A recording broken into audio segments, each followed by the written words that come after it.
It's good.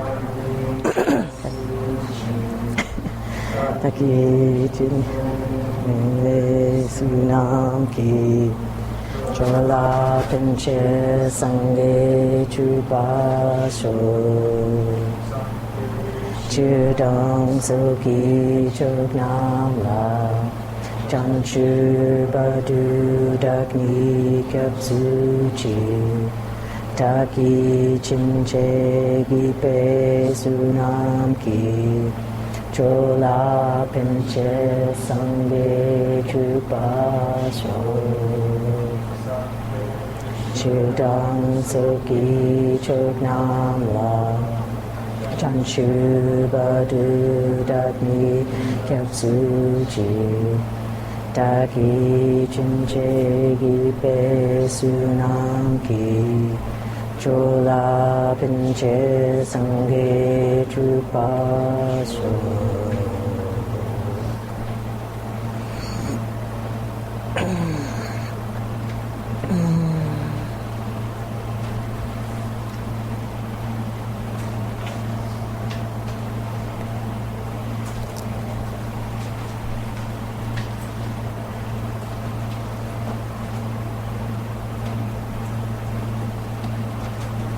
Should we lower that for a while?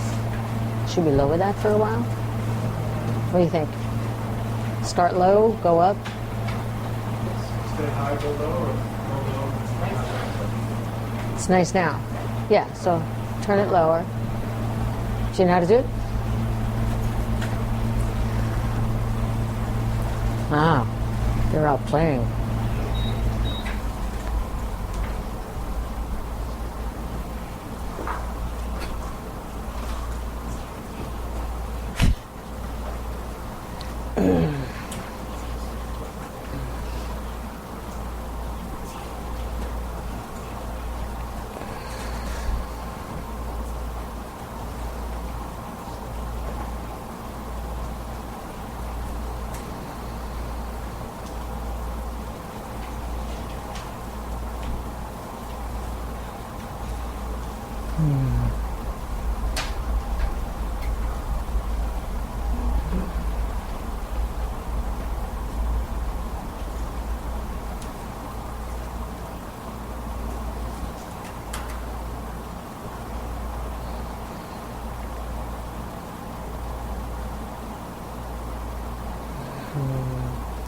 The power of your intention has now granted you the strength to make it through another day here for the benefit of others.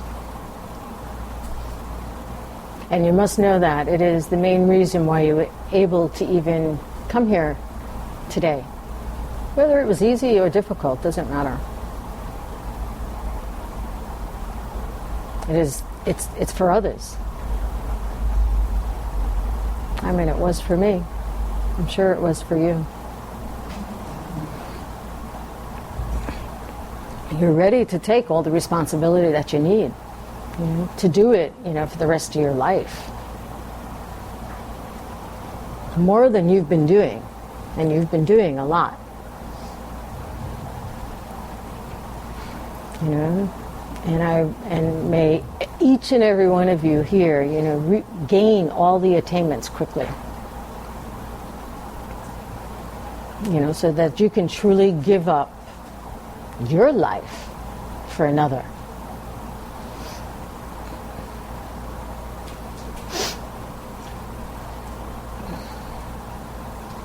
A warrior has that kind of heart. They're ready to sacrifice their life for another.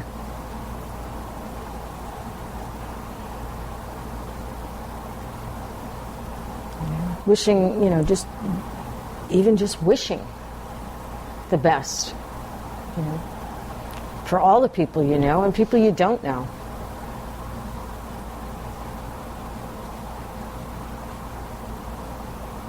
I mean, the energy it took to get here another day is an example how you'll make it.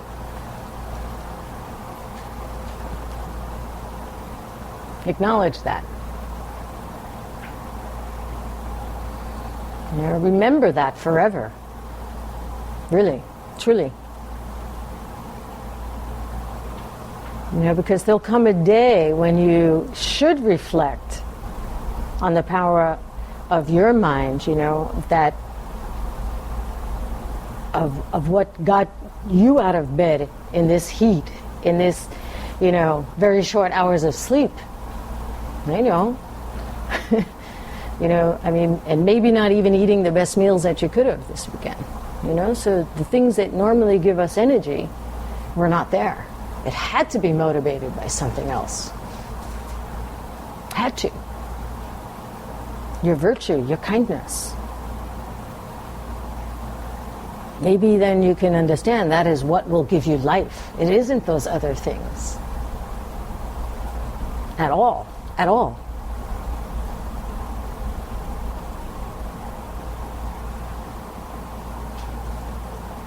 But you did it. Think about that seriously. The connection between those things and living. Although our body appears to need that, there's no connection. It's not what gives you life. It's not what will stop your death.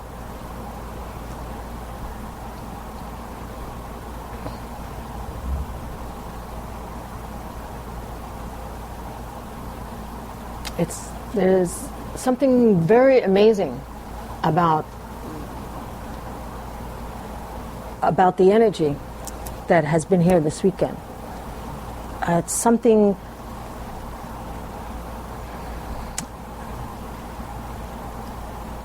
it's hard to describe, really. I can feel how you're all like holding each other up and helping each other on this particular path, the Bodhisattva path. It's not just another class.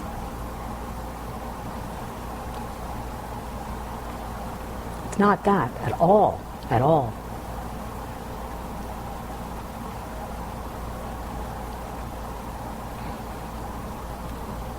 There's some vibration in the hearts of all of you here that are taking this step in your path at this moment together.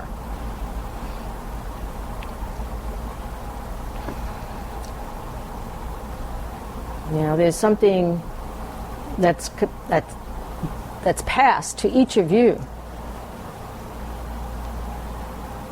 I think whether you consciously know it or not,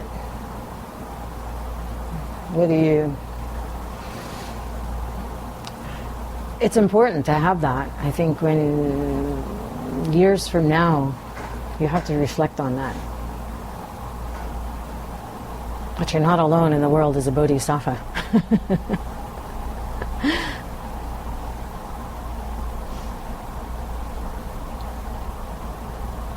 How many other places in the city is this going on right now? Where people are going to commit their life to every other single being.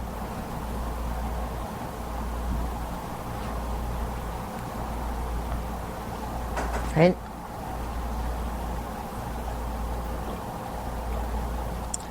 How many people made it through the door?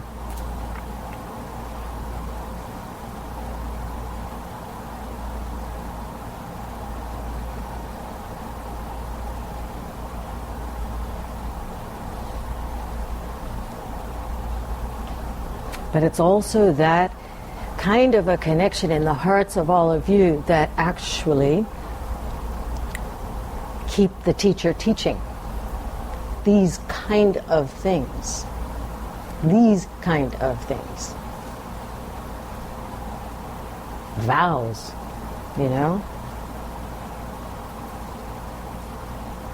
It's different. It's different. It's a different kind of class. It's a different kind of heart that opens for this. Truly. It's not the most popular. You have to know that. You are rare.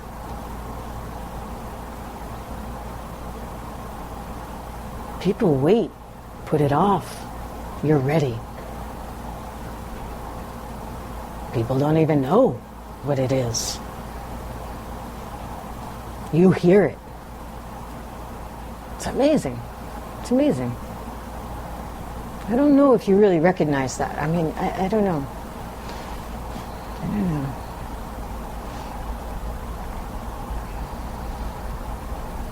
Because in some ways, you know, it just kind of flowed for you, maybe. You know, maybe you had some obstacles or some kind of something, or it still flowed.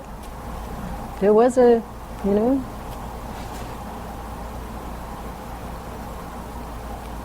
even to be here right now. To fly into the mandala. It's perfect.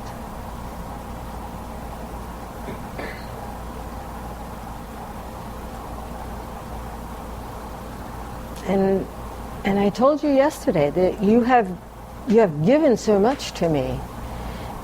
It's like I actually have never felt such a pull to, I mean, every force tried to hold me back.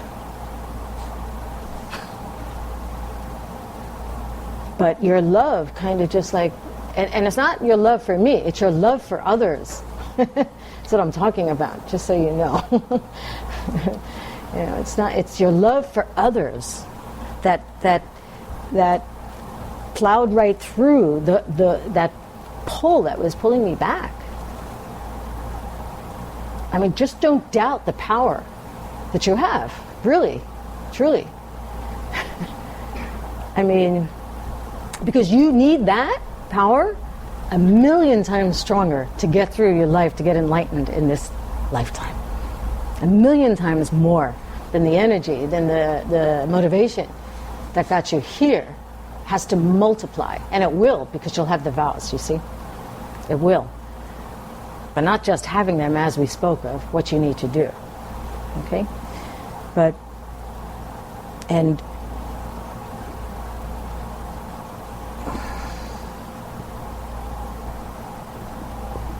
stay at the side of your Lama so the teachings flow in your heart all the time. With ease.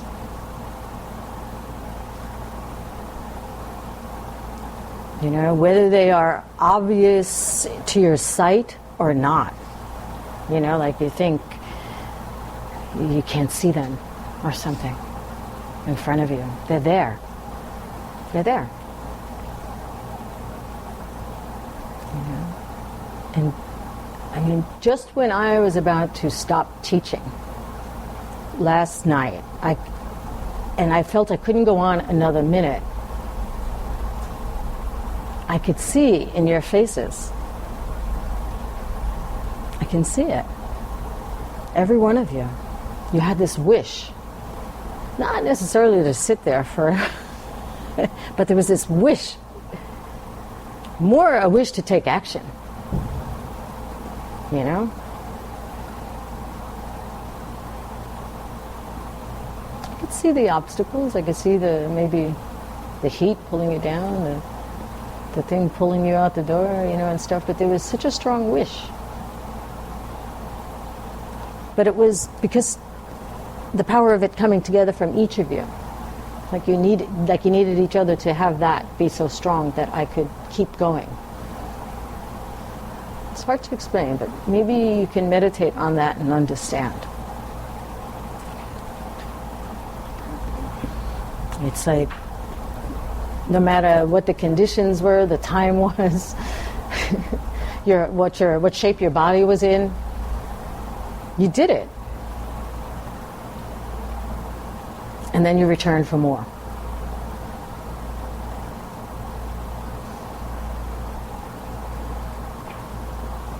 At that moment, you gave away the goodness that you have. You gave it away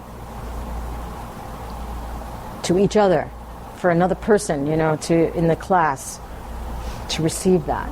You gave it away, somehow, so that each one of you could receive these precious vows. It's unbelievable. And then again, you know, I mean, because it was late. So in the early hours of the morning, just before I closed my eyes,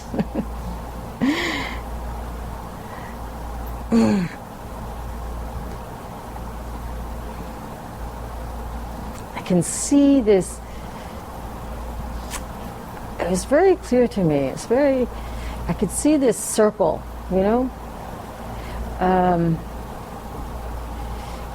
Manhattan's an island, right? So I could see this circle around the island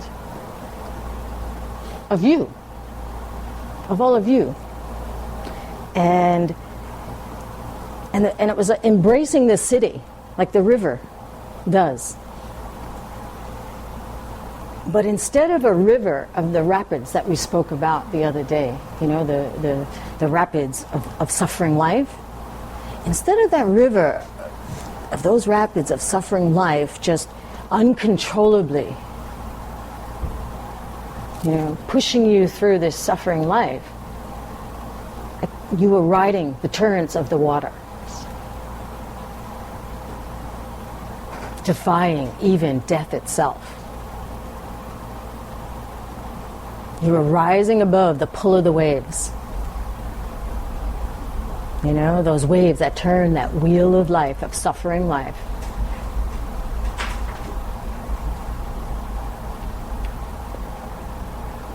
And because the waves were so strong, it was like the water was like splashing out, like nectar splashing throughout the whole city from your love.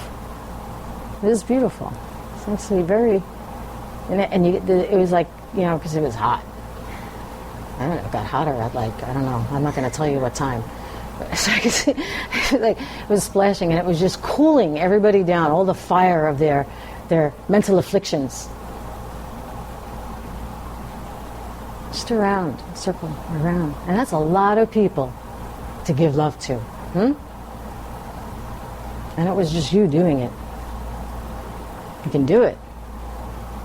No problem, you can do it.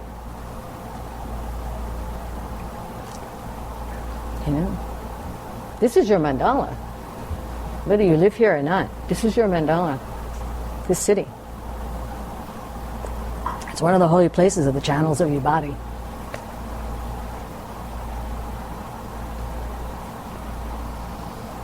Starting today, mainly.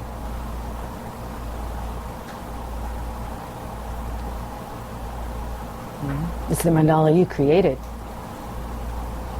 And I pray you stay very alive in the wish to become enlightened, because you will tear every mental affliction out of the hearts of many with your love. The sharp weapon of a warrior saint. Yeah, you will. It's powerful. They wait for you. They're waiting. So don't be too lazy. There's no time. They wait for you. Normally you will be breaking your vows out of laziness, of just dumb old laziness, right? Without a mental affliction. You just don't feel like doing it. You just you don't have the energy, whatever it is, whatever you describe your laziness as. It's not because of some active dislike or, impatience or etc. You're just not in the mood to do a good thing. Just not in the mood. We're not talking about when you need to rest. We've clarified that. We've said it several times. I don't need to say that now. Because you should relax and refresh. You're either lazy or you're just forgetting, what to do. You're forgetting. And that's not an excuse. It's not. If you have a hard time recalling and remembering things, then you have given up.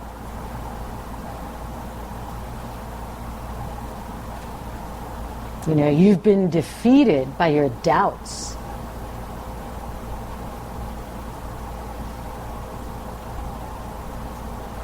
There's something that has degenerated in your faith because you forgot. something degenerated in your potential, your view of your potential.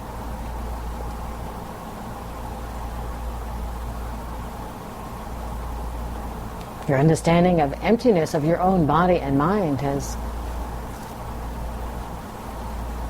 gone out the window. You forgot. Just because you refuse to make a little bit of effort.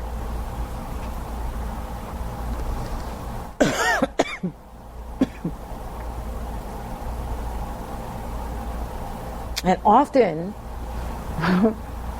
because you're good practitioners, so often what will happen also is, there'll be that little bit of, arrogance. You think you're doing something, but you're not, because you forgot what to do.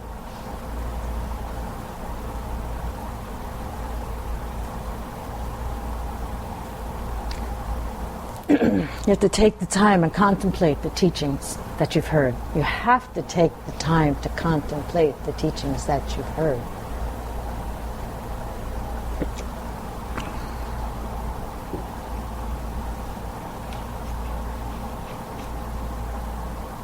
It's not about taking another class.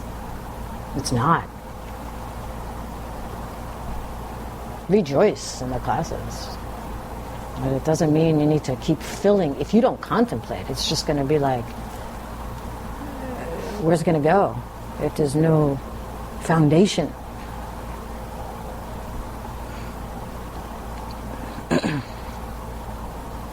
Carry your vows with you. I mean, are you above that? Can you carry them with you? Yeah, all right, you're carrying them in your heart. You're going to remember all 64. Even if you've been, carry them with you. Carry a couple of them with you. I mean, it's like, is it so difficult to carry a piece of paper? Look at all the things we carry.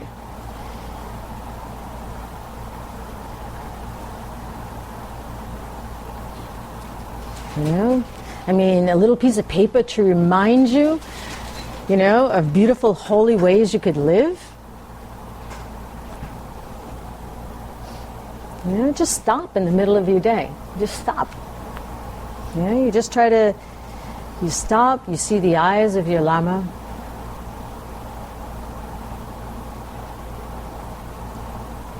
You see them looking at you with love.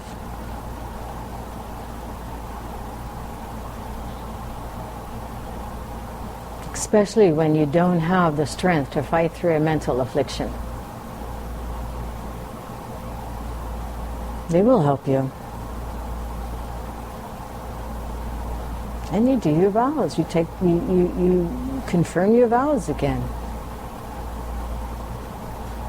You reflect. You think about it. How have I upheld?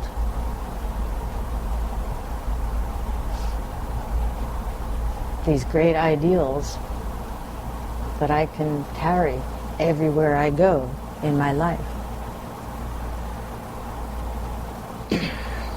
Do whatever it takes for you to live a life of a warrior that puts every single being first. Know what you need to do to get through the fire of the obstacles of your life. Know what you need to do.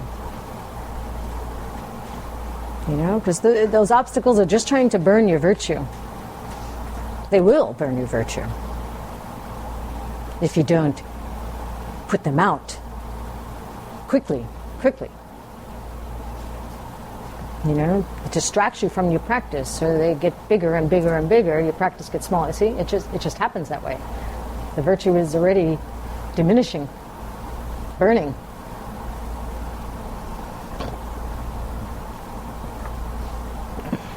So consider, don't even consider those kind of attitudes that can allow you to break a single vow, and then you won't. You won't.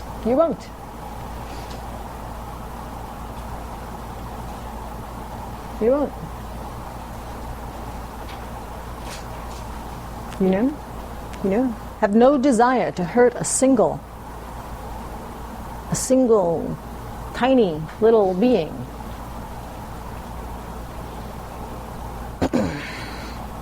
Notice all your little irritations before they boil. You know, to anger. You know, you got to push through every moment of laziness. Every moment. You got to push through it. You think it's just going to disappear? You have to remind yourself of your potential.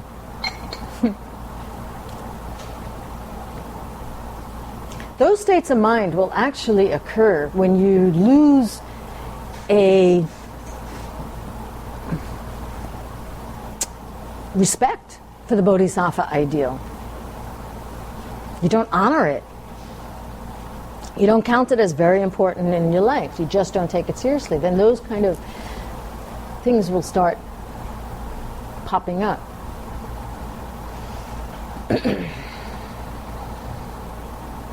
Just think of someone else. Just think of others. Anytime you have a struggle, you just think of others. Just think of anyone else. Anyone. Someone you know, someone in front of you, anything.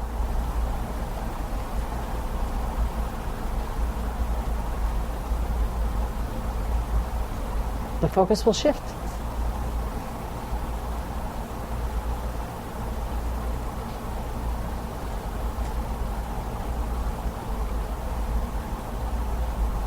Because if you don't think the life of living for others is important at any single moment, then you'll break your vows.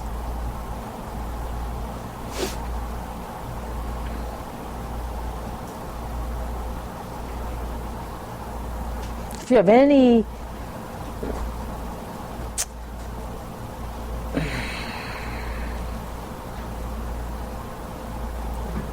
lack of belief that they can actually bring the result that they can bring,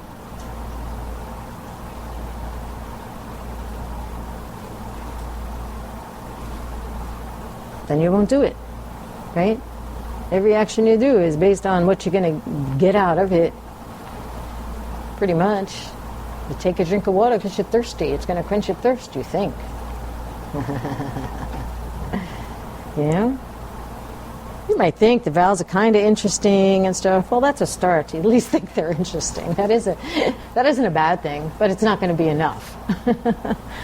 Right? If everybody thought they'd be interesting, they'd, you know, the walls would have been broken down here.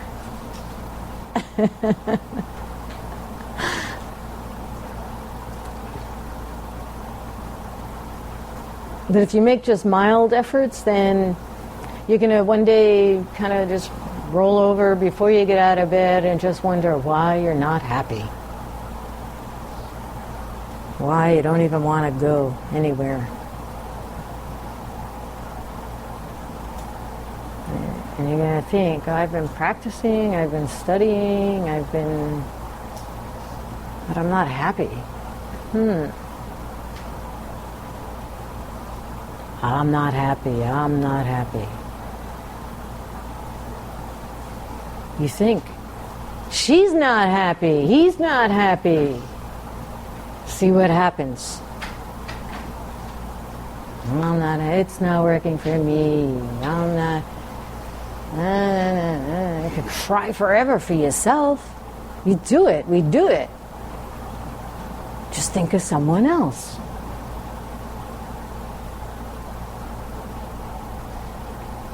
If you don't keep these vows close to you, in your heart and in action, then nothing will happen. Nothing. Really, nothing will happen. For a while, you know, you'll be excited for a while, so it'll wear off. Unless, it's up to you. It doesn't have to. It should get stronger. It should get better.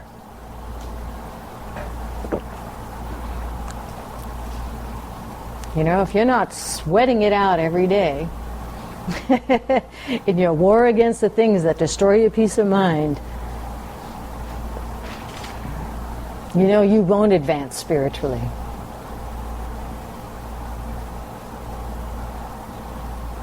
There has to be at least a drop of sweat at that moment.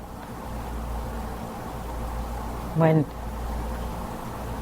some kind of discomfort is experienced, because you're going to fight it.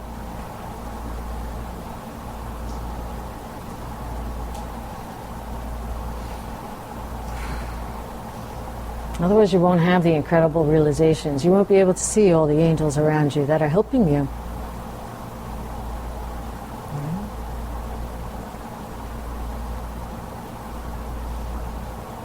You prevent all that from happening by taking these kinds of commitments to others lightly. If you take them lightly, they'll take you lightly. And you'll never get any big results.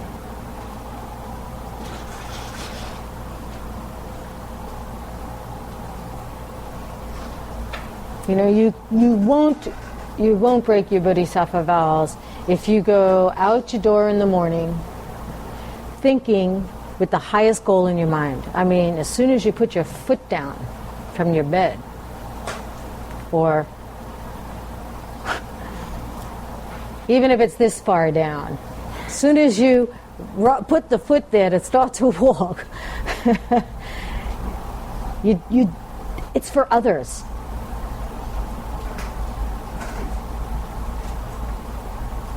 That foot is very special. It's the foot of an angel. And you're going to go and help others.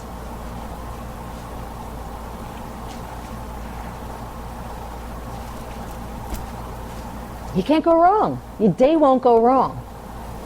It won't. There's nothing that can happen that can touch you to bring you down to not do something for someone else. Oh, it's not that you're going to be like jumping up and down, smiling, and it's not about that. You might. Like things will still happen. Don't be, you know.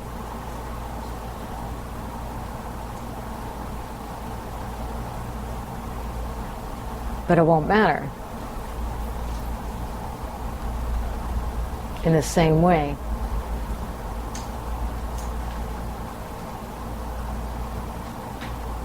You just can't go wrong. And then on top of that, you have to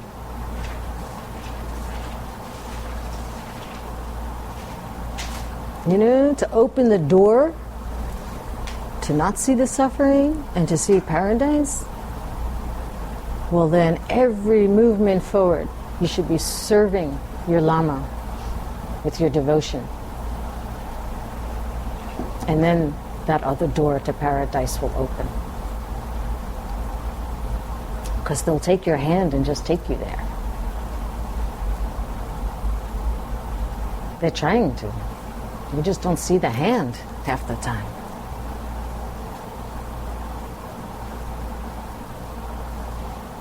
And every day, just push through, like, beyond, the day before.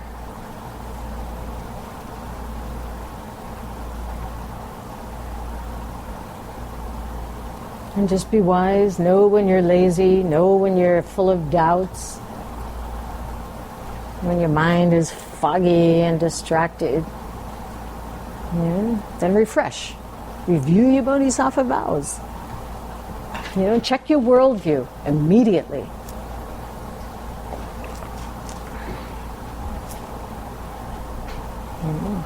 If we waited for complete, pure,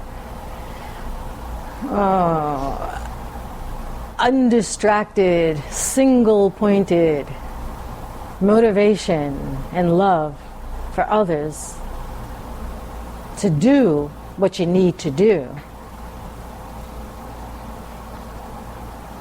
you'll probably do nothing. Don't wait. Because now you are ready. You're ready to help anyone who needs anything. You're ready. Right?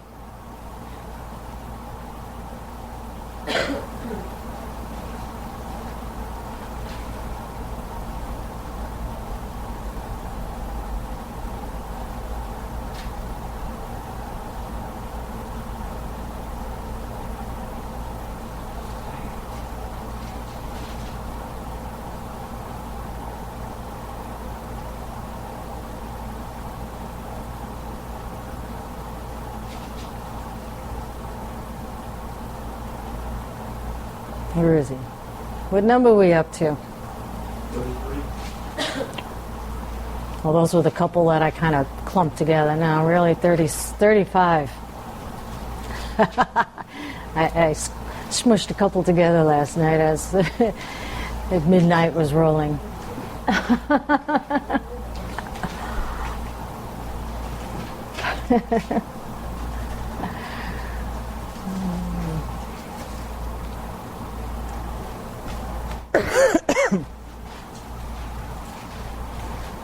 They're not here, Los Angeles.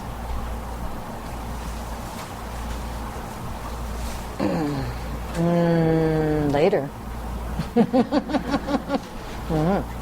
Over there. Oh, thank you. Zico.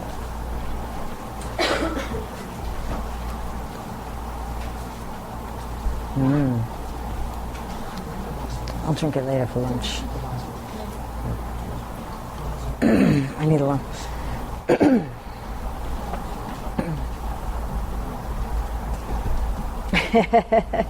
This one is failing to assist someone in need. I'm manifesting that at a moment, just for you, because it's exactly what is happening. See, just for your practice. Your Lama will do that. They'll pretend to need all these ridiculous things. And then you'll bring it, and they'll be like, "No, not that one." just so you go out and get this other one. It's like like that. And they'll be like, "No, where's the plate?" Yeah, like that. No, you can't do it like that. And so you have to just repeat the action again and again. It's a setup. Just know that. And be really happy that you have to just do it again and again. Be really happy.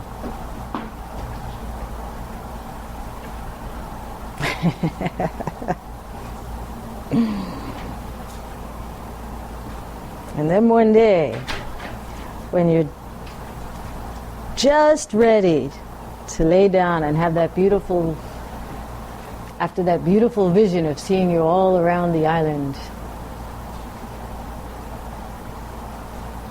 you get another message from your Lama, and they say thank you. Like, good job. And I was like, because that's rare. From the other side of the country. Just when you need it.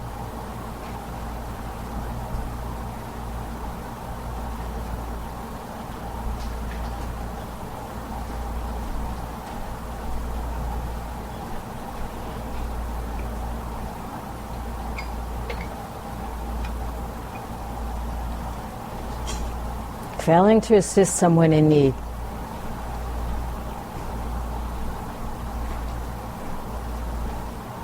Someone who's undertaking a particular task. Any kind of task. Washing the dishes, cleaning the floor. Just something. They're about to do something and you don't assist. You know, it's to be there with your two hands, you know, and get in and kind of do the dirty work. It's not so much with your advice, this particular. And then there's helping, you know, this has a couple of things underneath it. Failing to assist someone who's traveling, who's learning a language, who's trying to learn a skill, as long as the skill is not something that's harmful to others.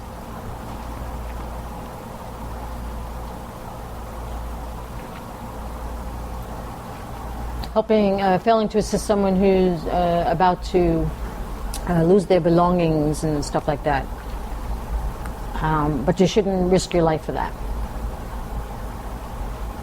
You know, someone's getting robbed at gunpoint. It's not like you protect their body, but not their belongings. You know, it's not something you would put your life on the line for belongings. It's different than protecting their life, right?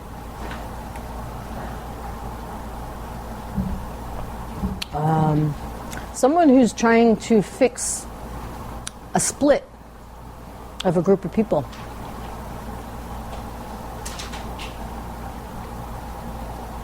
Helping to plan a virtuous event, a teaching.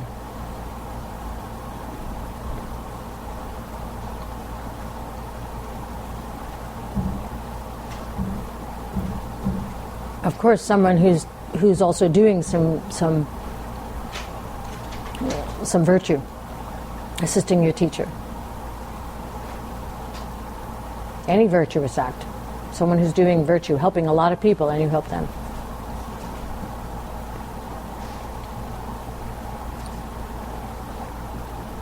This vow is really like just helping people with the little things of life, although the last couple of ones we mentioned are actually quite huge. But it's really just helping, being a helpful person, not a in the way kind of person. People get the energy that you're there to help, and you're not just like in the way.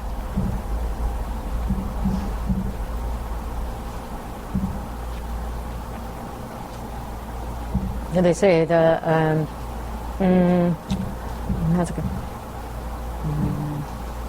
it's a proverb in Tibetan.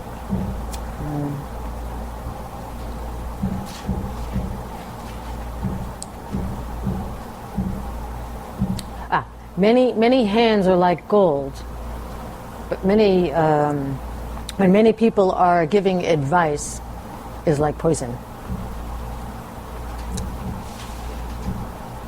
If you have many hands during a situation, it's like gold. It's like so valuable. But if all these people giving advice, it could be like poison. So help, do something. It's not always like,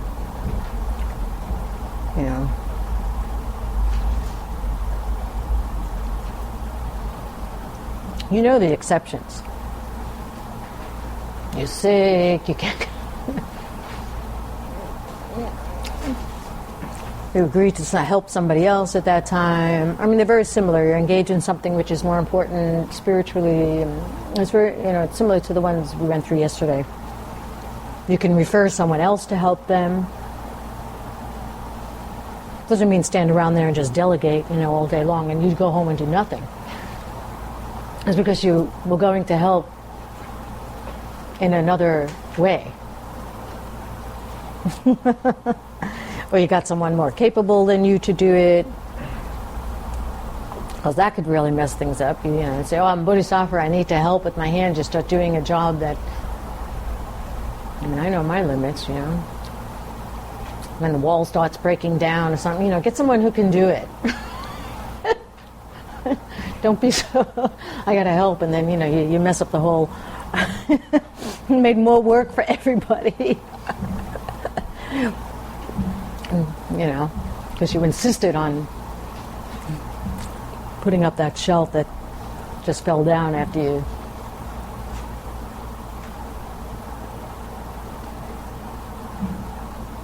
Anyway, you have to really weigh those things out with your Bodhisattva vows.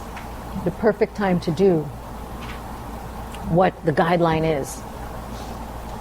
And is it the perfect thing to do in the big picture of things? You have to keep the big picture in mind. Your enlightenment. You never leave something undone. You never leave someone needing. Have you done the best thing to get to enlightenment first? To get them there. But never leave them hanging. Always make sure it gets done. Somehow, some way. But maybe there's a bigger job out there for you. So it's a big balance. You have to keep that you have to really see it. Because if you get too caught in, just always washing the dishes, then, of course, it depends on your view. If you've got big world view, but then you got the big picture in mind, you see? Then you can just wash the dishes. for your Lama for years, and you washed your mind really nice. But you had the big picture in mind. You see, it's a difference. It's still having that. So it's not necessarily the job at hand. But, so make sure you have it. And then you'll know exactly what to do. You'll know the exact good deed that you could do for somebody.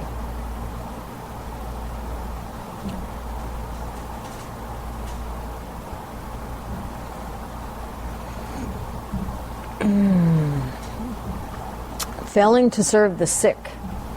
36. If you see a sick person, you should stop what you're doing and help them. With all the stuff we just talked about.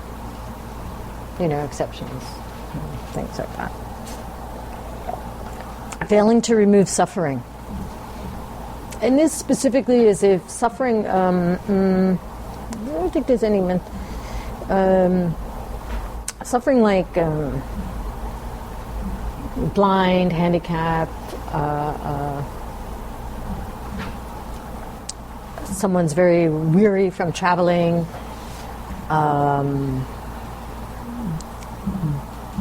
tormented by, you know, some of the mental afflictions, you know, and obstacles.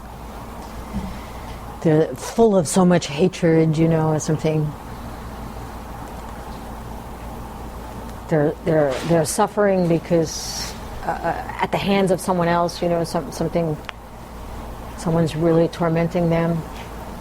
Things like that, where it's not just our, you know, birth, aging, and sickness, and, you know, death. It's, you know, a big suffering of life we're trying to get out of. Just things, people are not well. You know.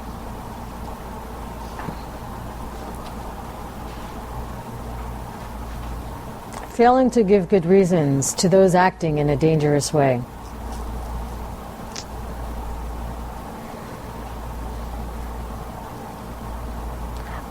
I think, you know, I just want to say, I don't know, it just came to me.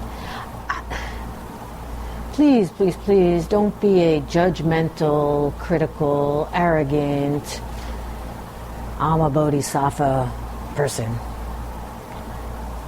Oh, they're acting so bad, they're so dangerous, they're breaking their vows, I'm such a good person, let me tell them the right way to do it. Just don't do that. Just, you know, you're going to trust me, you're going to see people do things. You're going to wonder, oh, they shouldn't do that here, they shouldn't do that there. Know when. It's very hard to know when and say, no, don't do that now. Very hard. Just don't like be constantly judging. And plus you're going to do it sometimes because then you're going to feel needed. You know, the more people that are, you know, acting dangerously, then, you know, your job is needed. So see how if you fulfill. Like that. You say no. There's no, you know, like times like that. You know when you can stop something, and then it's not the time for that. And you know when to do that. When it'll help others. Okay? And it's not the time.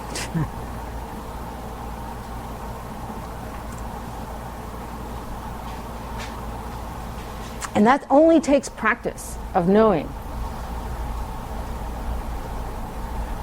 Your own experiences with others, your own mind.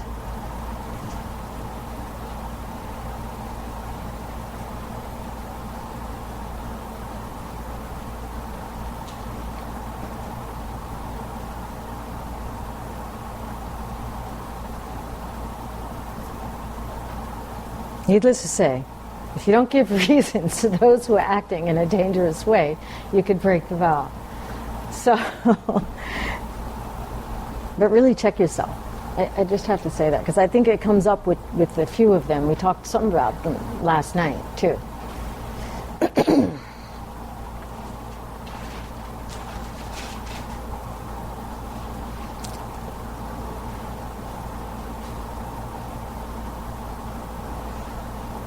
You have to give them logic too, based on their own understanding as well.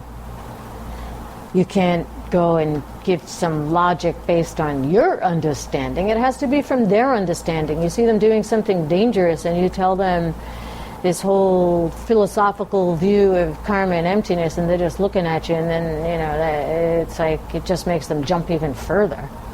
What good does that serve? So you have to speak to them in their understanding. It is because you probably have maybe a little more wisdom aware to your mind at that moment that you could even help, but it doesn't mean that that's how you would necessarily present it. Because if they're caught in a whirlwind of doing something dangerous and swept by their mental afflictions, of course their clarity of their wisdom is not there at the moment. So that's a clue right there that what you're going to say to them is not going to be and what you're going to do is not going to be something that they're going to be able to grasp. And even if it is a friend who's a bodhisattva, or someone who has no idea of what even, a warrior saint or anything is, you see, doesn't matter. Doesn't matter.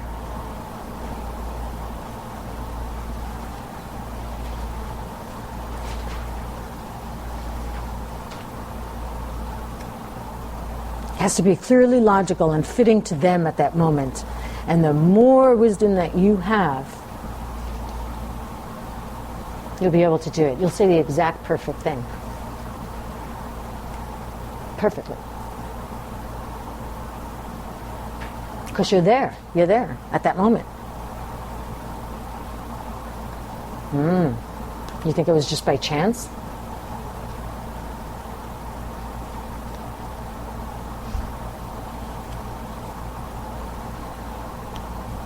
So there's a lot of exceptions here. I'll just say some of the different ones. Like, you're not, as I'm saying, you're not able to explain to them, in a way that why it's wrong or something, then you don't do it. If you can't do it, then don't do it. Maybe just give them a hug. Maybe they'll throw you off with them, but if you know that that's not always. But you know what I mean? Like, if you don't know, if you can't do it, then don't sit there and start struggling and trying to figure. It could be more harmful.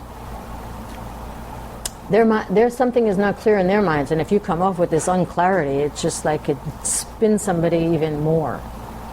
Because we're talking about a dangerous situation, so something's heightened, right? It's a dangerous situation. If you don't have the capacity to explain it properly, to do something properly, then if you can refer them to someone else who can explain it properly, then do it. Then do it. What are you holding on to? You're the one who has to help them?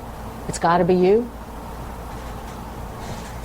Check that. Does it really have to be you?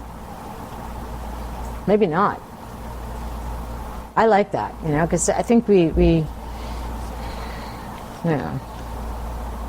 that humbles you. It's good to do that. It's good to be humble. You'll help them more, actually. Something happens when you're actually helping someone who you see as higher than you, rather than helping someone who you think is lower than you. So humble yourself. It's a different approach, very different.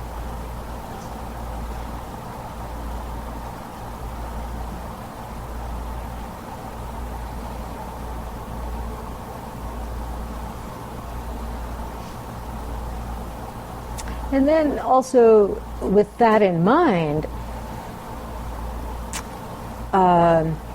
if someone this is usually, well, sometimes you can tell even if you don't know them. But if you know someone, you kind of know they're going to realize in about 2 minutes or so their own wisdom. You kind of get used to the rhythm of fit. Danger is fit. And, they're going to come to their own, maybe if you just went and got them a glass of water or something, then you come back, they're going to be all okay, then you don't have to intervene right there. If you know they have their own Lama that can help them get there to their Lama. Help them to see that their Lama is there, even though they are not there to them in their eyes. Help them find it.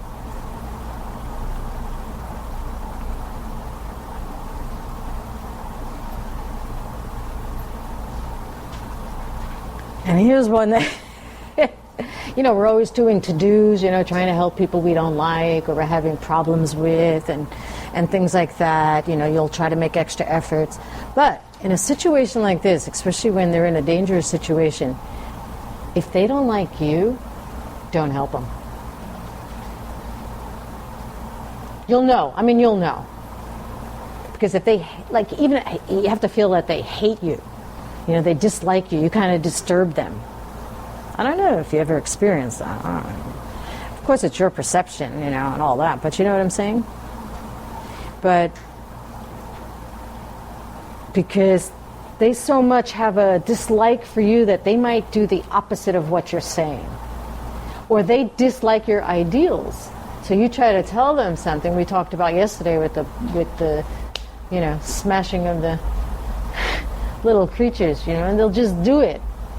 Just to do the opposite because they dislike your ideals. So be careful with that. Don't think that, just because it's your to-do to be patient with the one who irritates you the most, it may not be there to do. Don't push yourself necessarily. Maybe somebody else can. That's a time when you definitely get somebody who maybe they feel better about. It's because they don't like you, not because you don't like them, right? There's a difference. Sometimes it's the same, you confirm each other's mental affliction. You justify, well, I don't like her, she don't like me. It's a definite confirmation of mental affliction, so.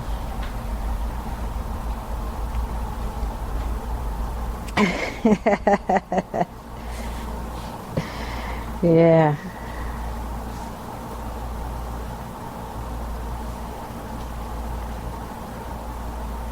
As a bodhisattva, you need to really, you need to take an interest in people who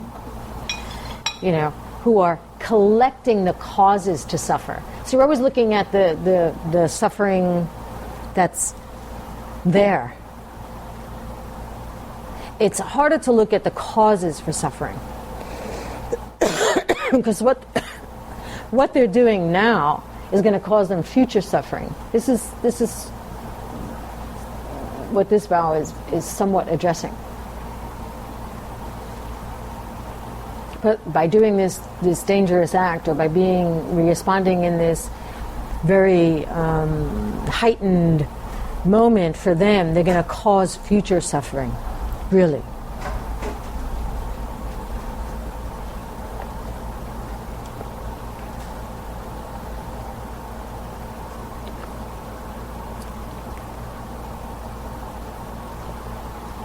So as much as you're required to help people who are currently suffering, you are to... And you could do it without always, explaining to them about, karma and, the 12 links of religion. You can help people, stop the causes for suffering without going in a dissertation of the wheel of life. In just the same way you can help them when they're suffering. Appearingly more challenging sometimes. 39. Failing to repay someone who has helped you by helping them back. Failing to return kindness.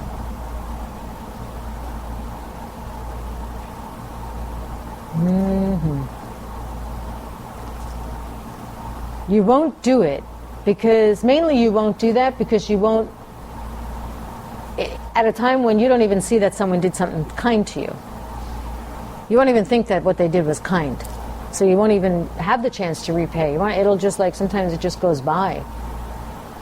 It might be weeks or months later where you say, wow, that was really something, because maybe now you're seeing the result of what they did to help you.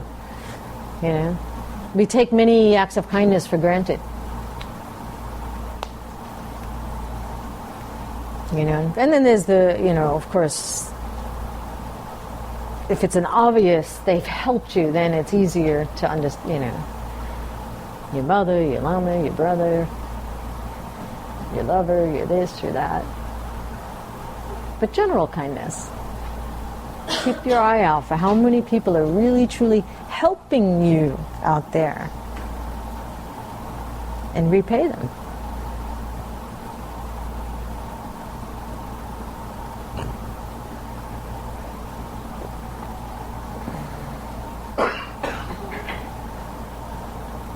If you have every opportunity, what do you say, not an opportunity. You have the intention to repay them, but you haven't yet, you're waiting for the right opportunity, then you haven't yet broke the vow. But if you let that opportunity, you know, you keep waiting and waiting and waiting, you might forget, and then you will have. Like, oh, I have this thing for them, or I want to do this thing for them, and you know, you get a list. When are you going to get to it? You know, you're looking for the right opportunity. Sometimes there is an opportunity that you're waiting for that's special. You're trying to create it to be special, and that's different than you're working towards it. But sometimes you need to wait for the right opportunity. You don't want to just, like, you know, jump into the, you know, they're busy, they're doing something, and you just like jump in, interrupt the, you know, rudely interrupt to be kind to them. I mean, there is something that, you know, there is a moment to do it. The more skillful you are, and you won't need that kind of acknowledgement of your repaying their kindness, then the opportunity will be there in a second. The secret Bodhisattva. Nobody will even know a single thing that you've done, and it was huge. If they'll be embarrassed because you've done something, you know, big to repay them. Sometimes it's a cultural thing. You know, you have this idea of what it would be to repay somebody, and for them it's uncomfortable, or they'd be embarrassed, and don't do it in that way.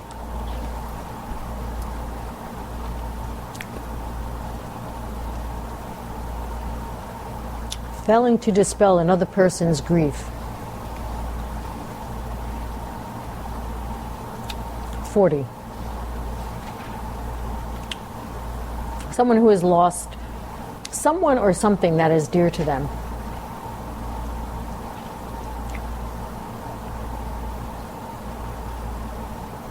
You know, just help them. Because that's something that takes time. Doesn't require long speeches and philosophical views, just mostly comfort. People have their own way of dealing with grief. They don't need to know your understanding of life after life and never-ending mind stream, and sometimes, you know, just comfort. It's not a time necessarily. You'll know if it is. You'll know if it is the time to help someone to understand that the mind has not died, and so on and so forth, or they don't have to die, and, you know, all those things. Just comfort. Because things like that are very, and they will be for you too, even with your wisdom. You may right now understand, okay, I can stop death. I don't have to die. And then someone really close to you dies, and all your ways of dealing with that will come and maybe seemingly defy your wisdom at this moment. It's okay. If it goes on for a long period of time, then, call in the Bodhisattvas to help you. Bring you back to the view. You see? Grief is something very deep. It takes a lot to change your heart to really, really understand you do not have to die. It's huge. It's huge. You probably, there's a couple of you in here right now just saying, what? It's hard. It's mysterious. It's huge.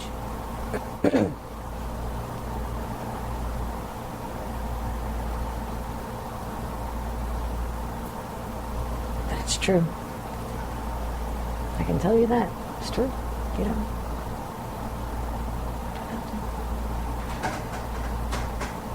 It's a perception. Death is a perception. Just another perception. It's just another perception.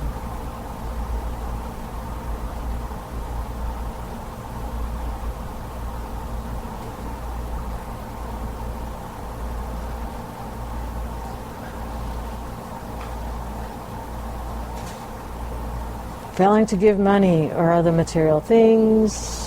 Give. I'm not going to say anything more about that. Give. Give everything you have. Give. Just give. If you don't have it, of course you can't give it, so it's okay. Give. Give what you have, and you'll have what you can give. You'll have more to give. Don't go stealing, to give. You come on, you know. If you don't have it, just give what you have. Give. And then you have to also give to your students, to the people who you're teaching. Because you should be helping others.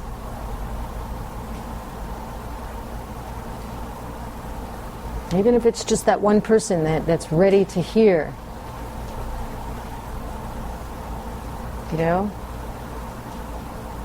Of course, if, give. Whatever they need.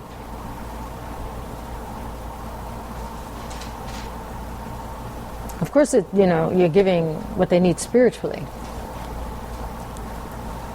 But it's their physical needs too. You must do it. The teacher will take care of you forever.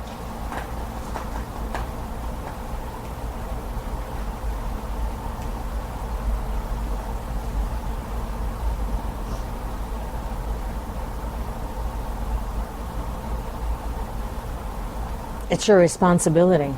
Actually, do not take a student unless you can do that.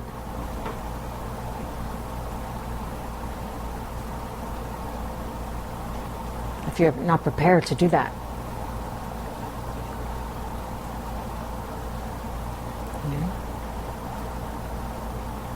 It will give you everything you need.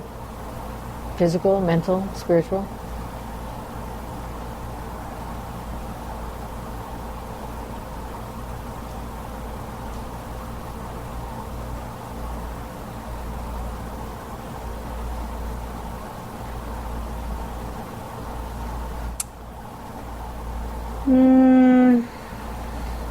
Exceptions, I don't know.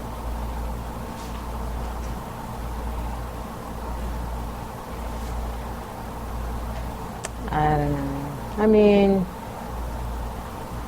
of course, if you have, there's not this like giving, which is a little different.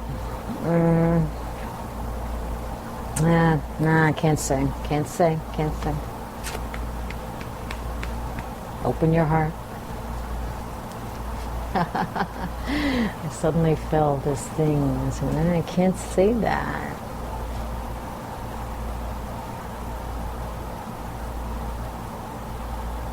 It's a very delicate relationship, the teacher-student. It's hard to teach. It's hard to understand from both ends. It's very delicate. And if there's one mind that might not get it when you speak it, then don't say it. So, give, give, give, give, give, give. That's my new line today. Give, give, give.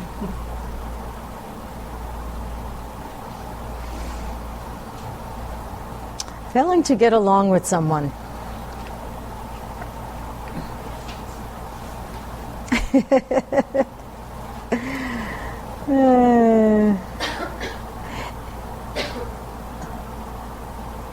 I don't know why I find this one funny.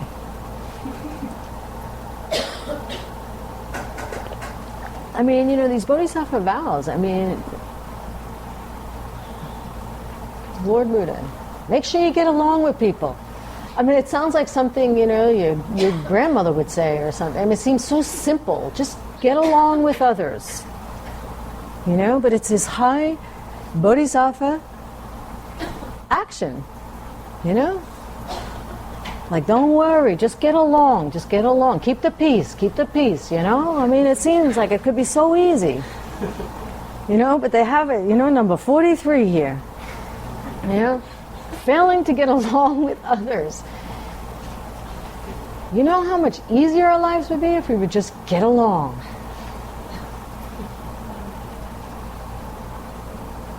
Why don't we make efforts like that, just to get along? No matter how afflicted you are, no matter how lazy you are, no matter how different they are from you, according to your perception, although they're right there in the same space as you, so how different are they? But no matter what, just get along.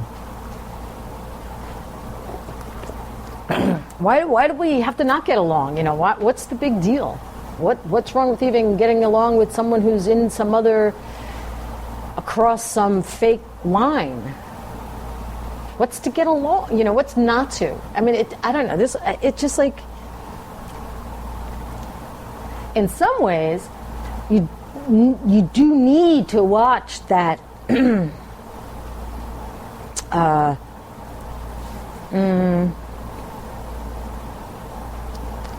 may not want to hang out, okay? Because maybe there's something dangerous that they're doing. Maybe it's, you know, something that's harmful to a lot of people. But if you have a sense that you could get along with them, then you can get in there and help them. But if you have this sense that they're so different than you, that you can't get along, you'll never be able to figure out how to get in there and do something. It could be, though, the case at the time that it is such a situation that is so violent or so harmful or dangerous or something, it would make them really angry if you tried to go in there and, you know, just try to get along with them at that moment. They get really pissed off and who knows what they'll do, right? So, but don't set it up that way.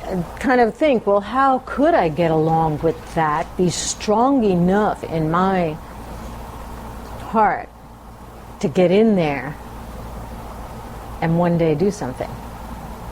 Because I can get along with that. It doesn't disgust me, turn me off, or I don't as well disgust them or turn them off. You know, I can get along in that situation. And stop your judgments and your things that, you know, I don't want to hang out with them, they're so bad. But be careful, you know, don't just jump in and cause chaos.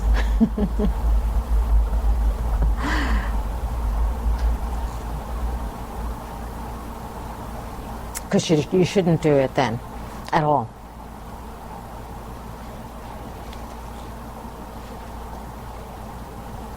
As a bodhisattva, you just try to at least think and visualize how you could in those situations. It's fun. It's fun.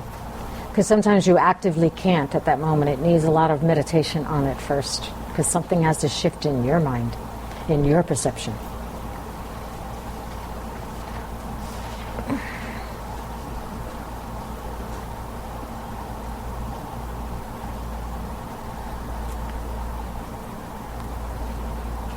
44. Failing to praise someone's good qualities. Praise others. It'll help you get over a lot of problems. A lot of mental afflictions. Praise them. When you see something really good, even small goods, praise them.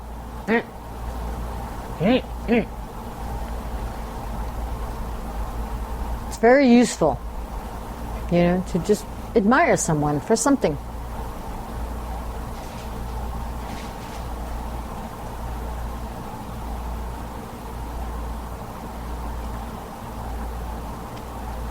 I mean, don't make them feel uncomfortable. Do it nicely. Be sincere. Don't just make it up. People can tell when you just made it up.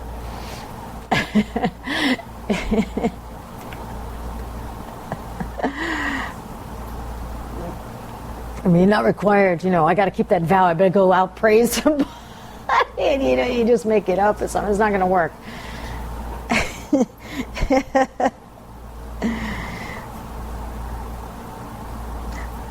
Failing to cut someone off when the time has come to do so.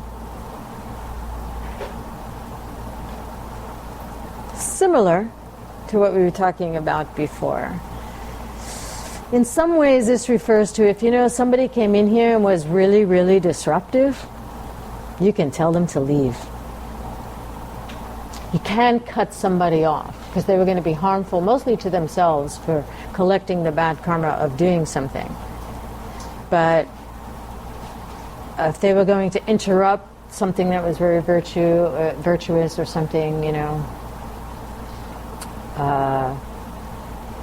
something you can say, there is a time when you can be wrathful and say, you kind of have them leave.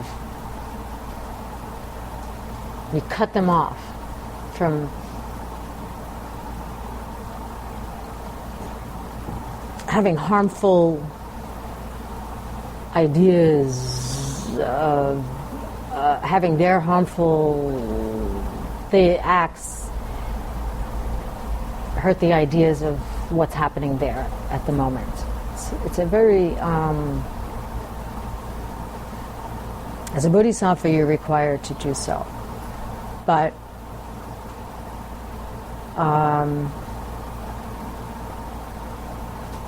be careful not to judge and all that other stuff I said before. Please, you'll know when it's a dangerous kind of. It's rare, but it'll happen.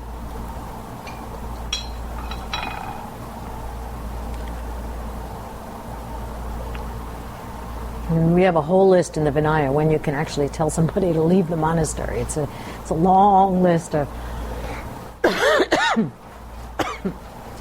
what it finally takes.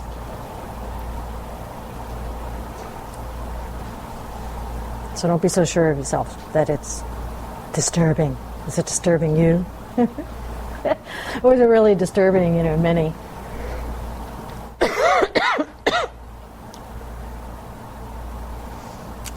Failing to use your supernatural powers.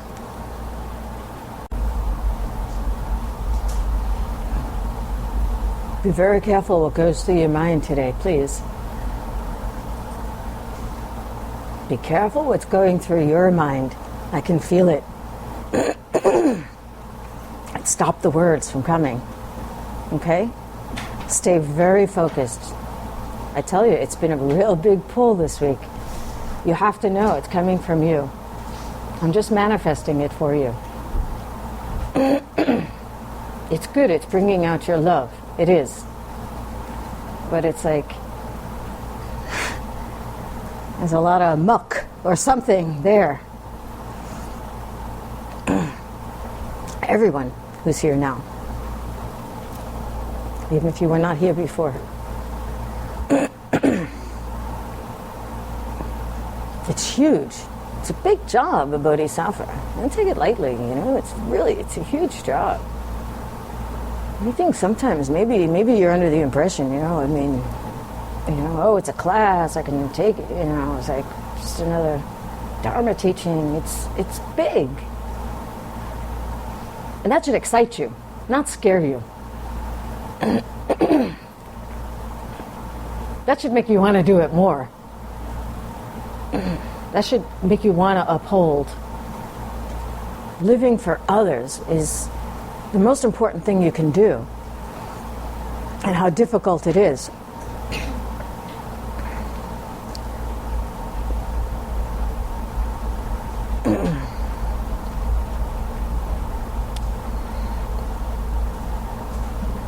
Because otherwise,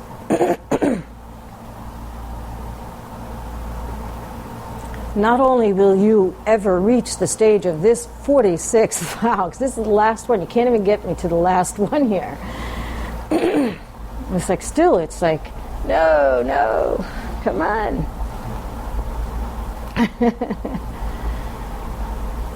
It's like, come on, don't you want to get to the ceremony? Don't you want to do it? Do you? Are you sure? Whether you're renewing or not, I don't think you're anything above if you have them already. You're here.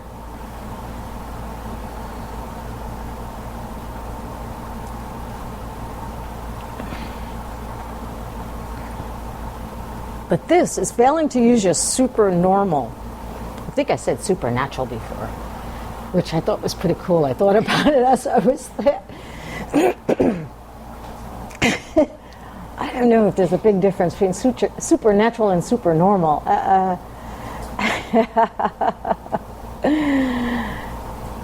The supernormal powers, when needed. I think it's the same thing. Because if you think you can't fly through the sky, or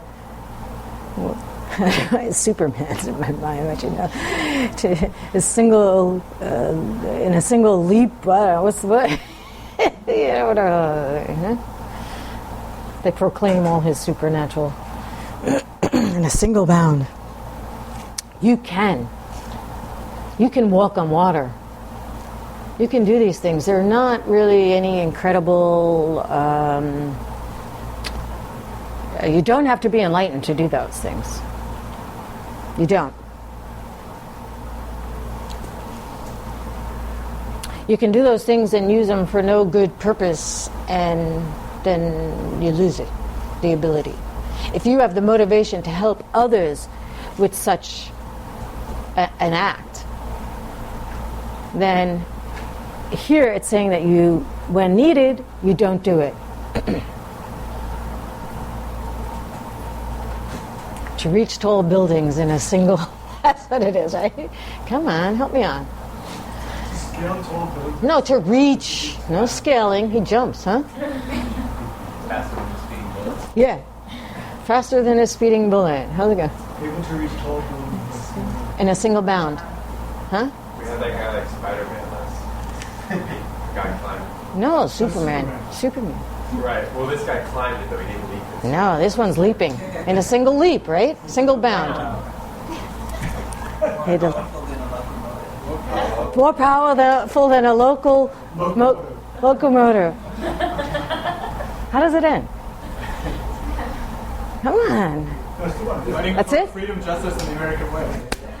Oh, American way. And the Bodhisattva way. Yeah, there you go. Freedom and justice in the Bodhisattva way. Thank you.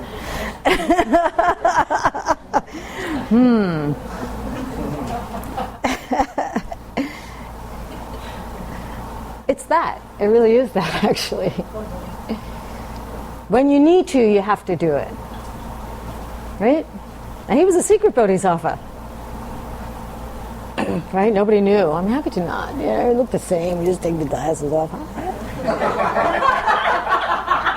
Oh, they won't recognize me now.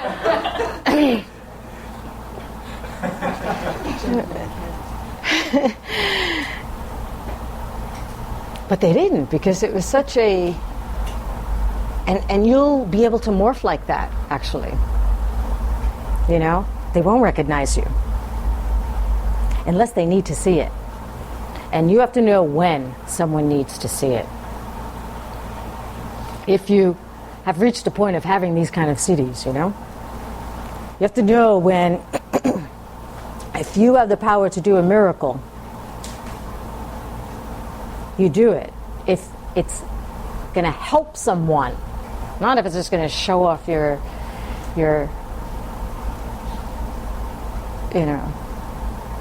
attainment of that ability to do it.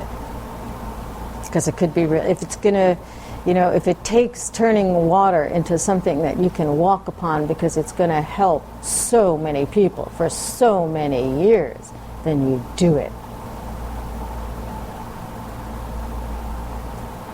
But if it's not going to help or it's going to harm others, then you don't. Then you don't do it.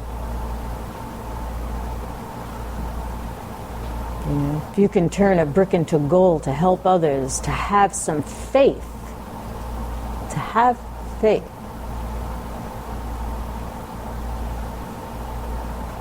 But if you do things like that and someone doesn't have the faith, then it's not going to stay anyway. The miracles really don't do much in general. So these fabulous, super normal, natural, whatever powers, to actually see them, to see them, someone to see it. I mean, most people never saw him. That was the other guy. They used to have someone going out and taking pictures. That's the guy going up to, right? They would always try to get pictures of, what was that, Spider-Man, huh? Is that the one? Because nobody would see it. And that's how it should be. Unless it's you're gonna turn an incredible amount of people and things, or turning one powerful person around, and that they're going to help many, many, many, many, many, many beings. So have fun when you get to this 46th vow, because I don't know what your super powers are, but be careful with it. Or what you want to imagine they will be.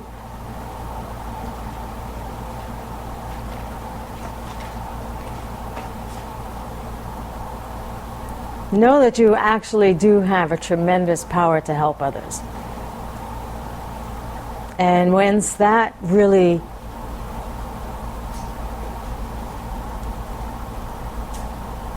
begins to manifest in different abilities and capacities, you'll be surprised at the power that you have.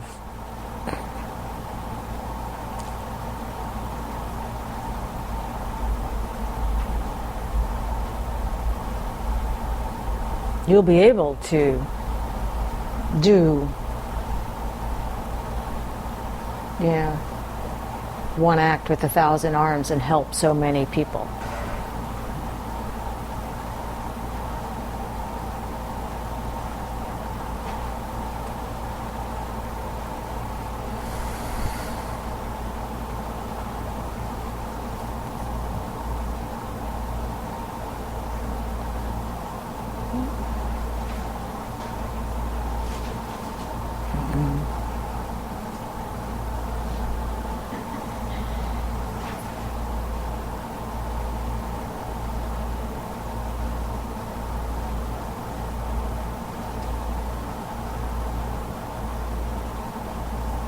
Don't let the doubt turn to any kind of fear or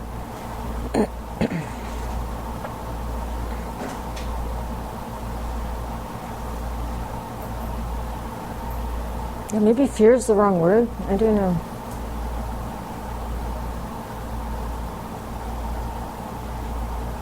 It's the thing you had in your heart a couple of moments ago that would not let the words come to you. If you know what that is, get rid of it. Because it's coming from some sort of a doubt of something. Maybe of just your capacity. Maybe, you know what I mean? Maybe it's not about the teaching itself, Maybe it's something about you, or the person next to you, or something about Just get rid of it. It's choking you up. It's choking the channels. If you don't get rid of it now, then the moment you take the vows it's gonna be choked.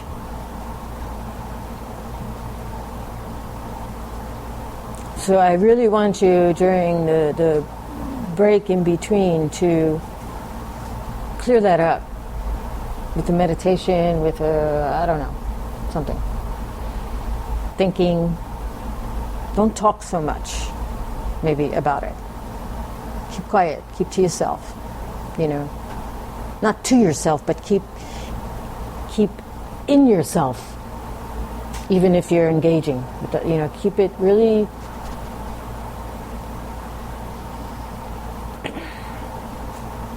secret Bodhisattva.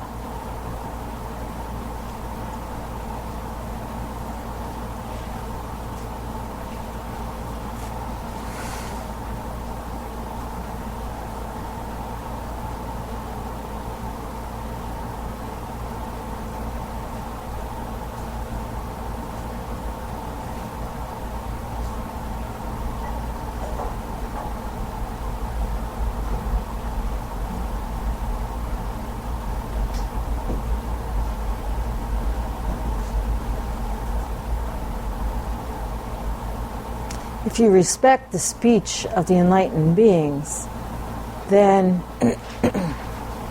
you'll know that the vows will give you such a gift. It's given to you, you know. Personally. It's actually given to you personally. It's a gift. Because these guidelines were spoken by Lord Buddha, by someone who has gone through them, done them, reached the highest goals.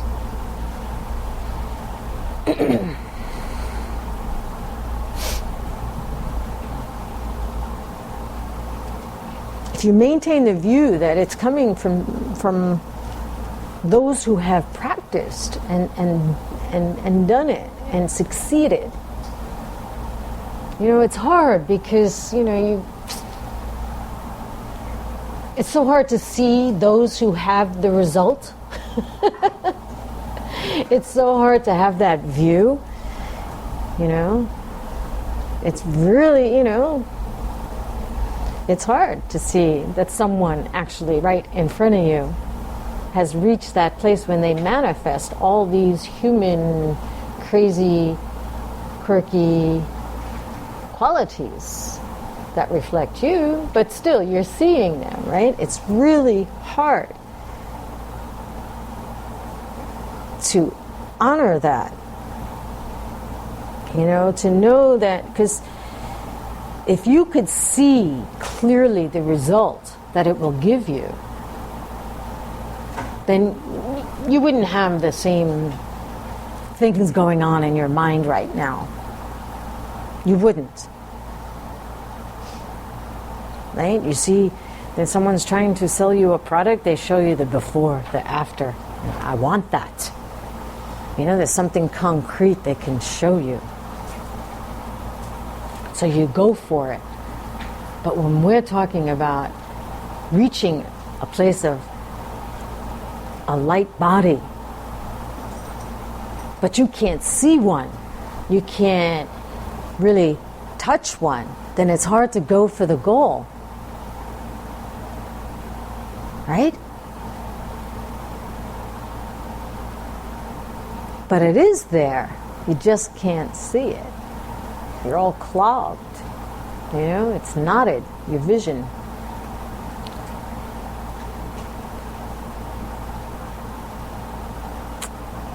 So it's mysterious, you know, so to have the motivation to reach this thing that you can't see, you can't touch, it's very difficult. So you have to watch very closely how you view the enlightened ones who uphold these vows that will get you there.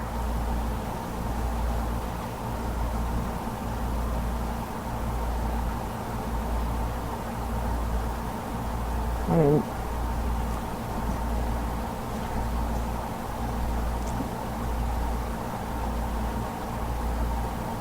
you have to see it. It's just the way we work. We're motivated by this.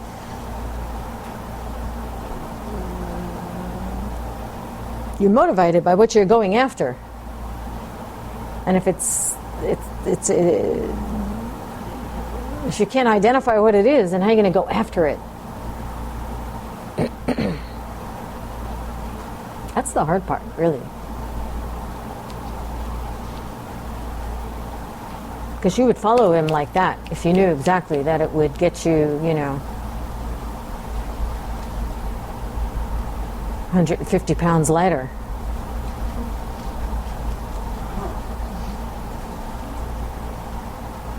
And brighter. And faster.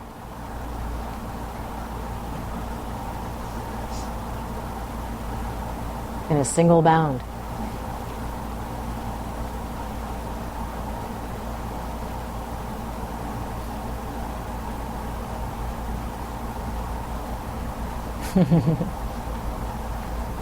That's why, as a kid, you want to be those superheroes. You believe them. Then something happens, Well, that's not possible. That's not real. And all this stuff comes in the way. But when you're very, very little, you'll have this little, it took this long for it to come back. But when your heart is not so tied up in wrong view, you can imagine being the hero, the superhero that's gonna, save the world or slash at mental afflictions, and you see it in children.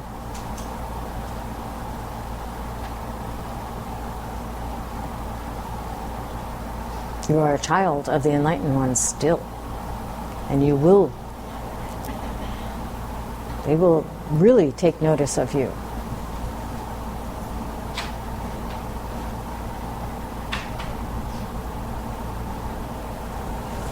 You'll start now seeing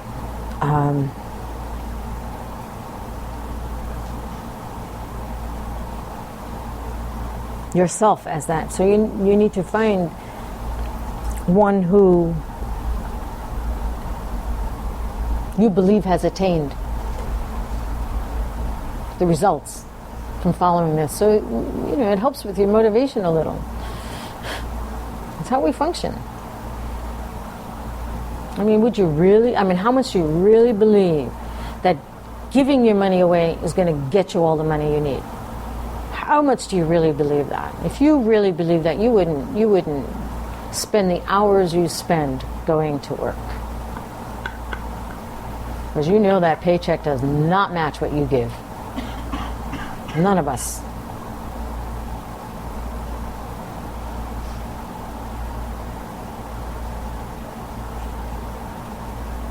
But you think, I show up, I get the check.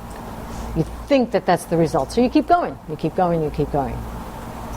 You need a result. Oh, the doctor says if you take this, then this will happen. So you keep taking it and taking it. You see the result. Then you keep taking it, taking it. But there's no connection. But something like this, the connection is so subtle also. But you can't see the result necessarily. Because there's so much you have to shed away to see it. But you have to and it takes a while. You gotta do it. You gotta keep doing it.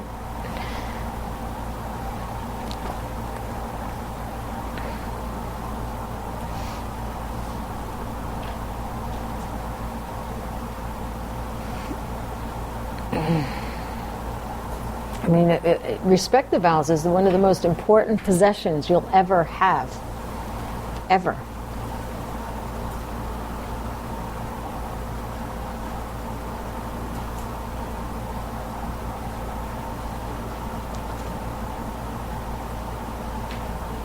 because you'll own them. I mean, they'll be yours. No one can go in there and, take them out, take them away. They're yours. You can lose them, you can mess with them, but they're yours.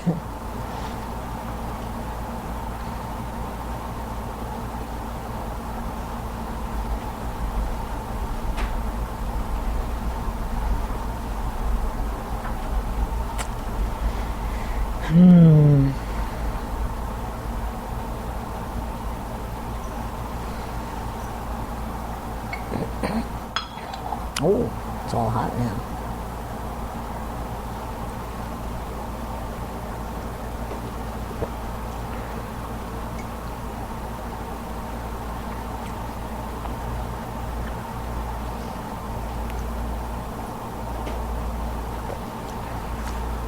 If you forget them, if you're careless, if you have a mental affliction attack, well, I think by now you kind of have a feel for the things that might throw you off the track.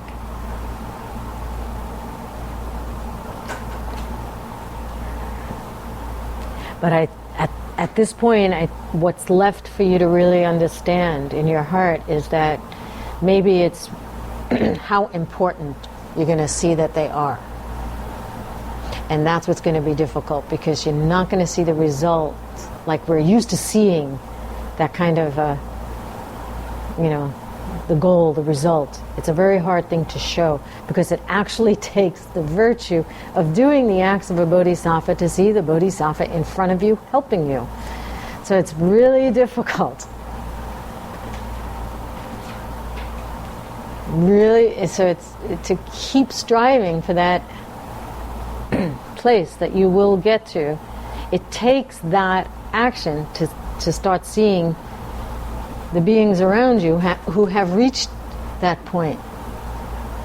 So then you can say, I want to look like that. I want to be like, You might get clues and glimpses, but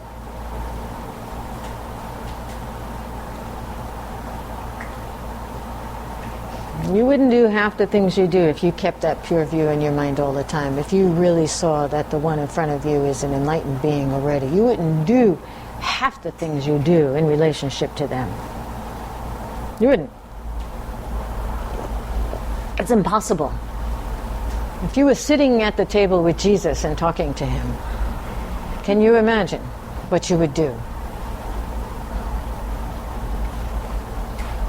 That's how you act?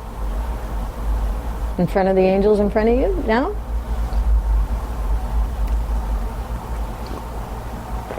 You don't, but you must.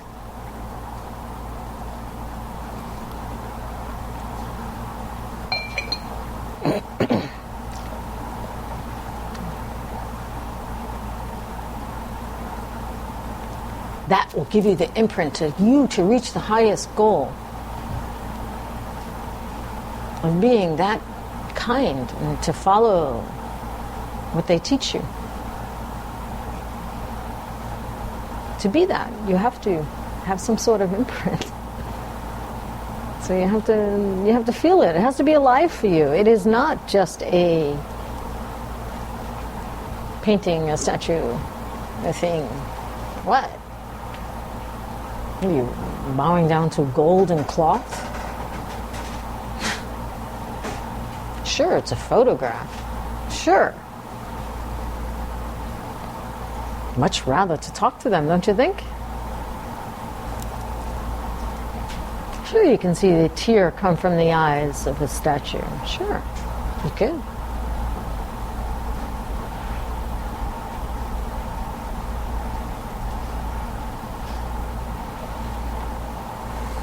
How important, think of how important they really are, these guidelines for you.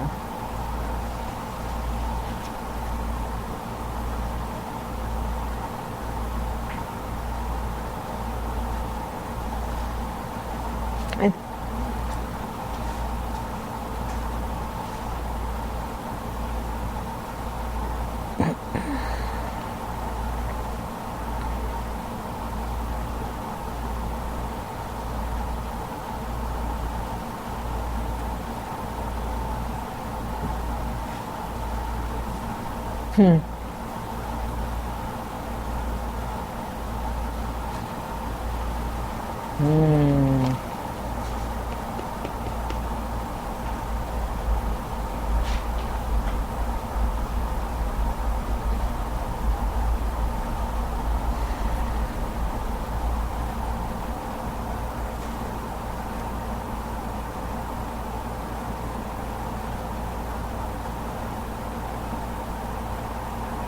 not sure what you need to hear.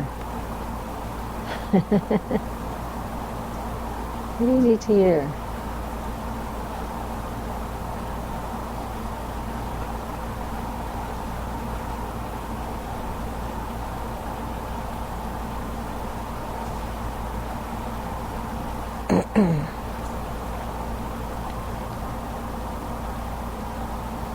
I'm stuck on the idea of how to respect the vows. I feel stuck there. To respect your practice. I think if you,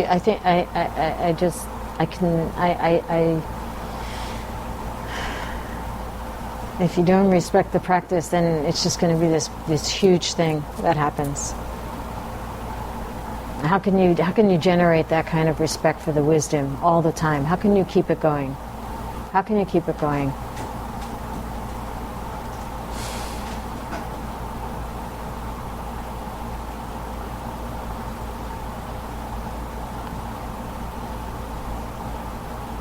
Can you keep your motivation to keep going until you see result?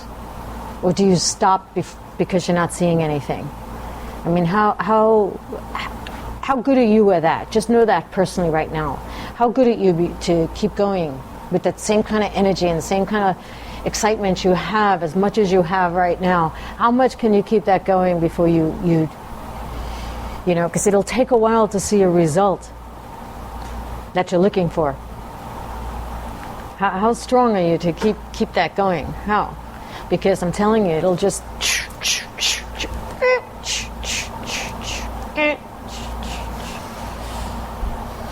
and to get back up is going to be so hard, so hard. It takes a lot. You need your Lama then, trust me. There's no way that you will do it on your own. No way. When you've gone like that, don't have it. You need something, you know, to collect all the virtue again. You need to gather. You need new imprints. You know, you need to pull out those little seeds that just kind of got smashed down, that are still in your heart. They're there.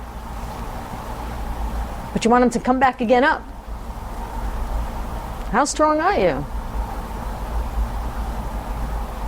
Before you get sucked in.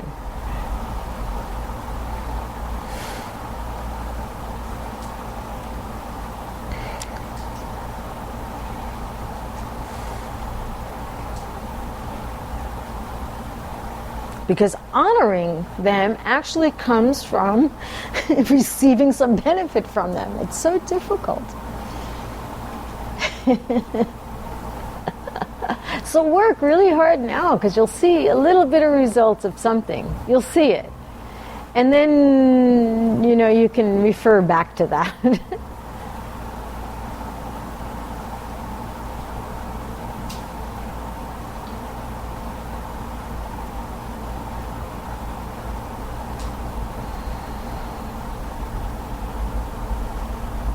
You know, see if anything happens. Give it, you know, give it something, you know, do it, you know, until you see something happen. And then try to make that moment go longer and longer and longer and longer. Just try it. Take the day off and do it, you know. I mean, if it stirs in the middle of your day, you know, you're there, walk out the door, see what happens. You know what I mean? Don't be so like, oh, okay, when I get home, I'll write it in my book, or I'll, you know, meditate on it or something. Just do it. Because one day your Lama will show and say, come, now's the time. And you're going to be like, oh, wait, I got a 3 o'clock. Can we do it at 4? Get used to just something happens in your heart, you go.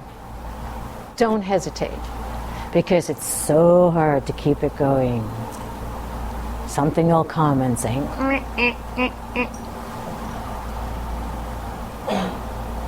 practice that, to be spontaneous with those things. Just do it. Can't come right now, I gotta go to that class.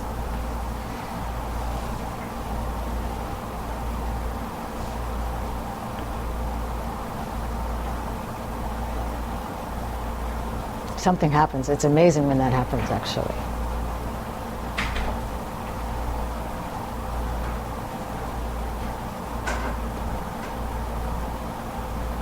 Because if you can shift your view that quickly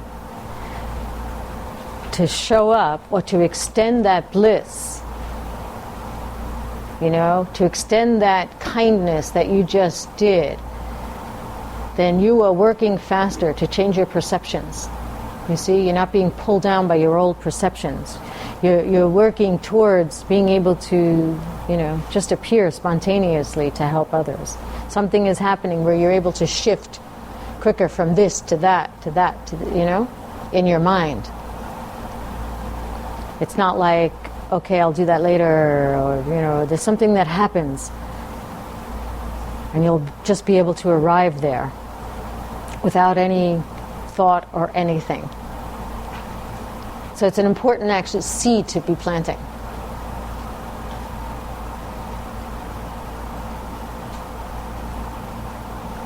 They say, are you ready? You say, yeah. There's not even any, yeah. Not even that hesitation to check what the time is. Or to look out the window to see, what you have to wear. Is it raining? Is it, something? Are you ready? Yes. Are you ready? Yes. Like even before they finish. Okay? Are you? Yes, I am.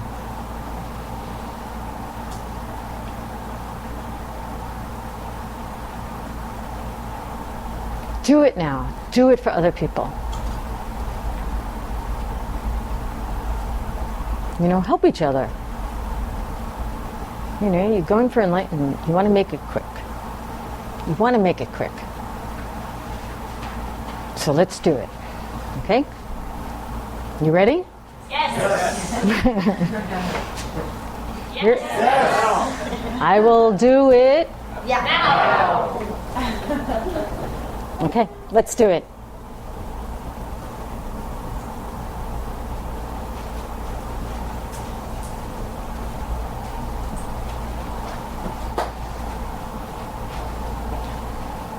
Gewadi gewokun sunam yeshe tzotzokchin sunam yeshe lejongwe tampa kunyi topasho.